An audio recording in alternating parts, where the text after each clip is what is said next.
Сансагцано таагууд телевизийн нэг хөргий. Биний нуутрын батарчаа өтгөн эд телевизийн медиа буюу орон нутгийн телевиз эфэм донтлоо эфемер миний номын хавчаг гэдэг орж байгаа. Тэгээ би үзэгч сонсогч та бүгдтэй 4 номоор олцож байгаа. Тэгээд анх 10 сараас эхэлсэн 10 сард болохоор нүүдэлч монголчууд эртний хотоо тэгээд номоо яриад дуусла 10 дугаар гарлаа. Одоо нүүдэлч монголчуудын уул гэдэг ном ирж байгаа. Тэгээд нүүдэлч монголчуудын оршуулгын зан бол нүүдэлч монголчуудын гэрийн түүхэнд авчаа гэдэг нэвтрүүлэг олцож байгаа. Та бүгдийн тэгээд миний номыг бас нэвтрүүлгийг минь үзэж сонирхороо.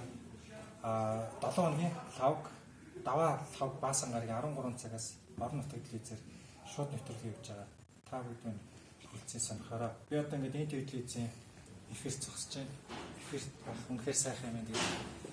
Ер нь телевизийн нэвтрүүлэг их гоё юм байна. Тэгээд та бүгд тэр өдрийн мэндийг хүргье.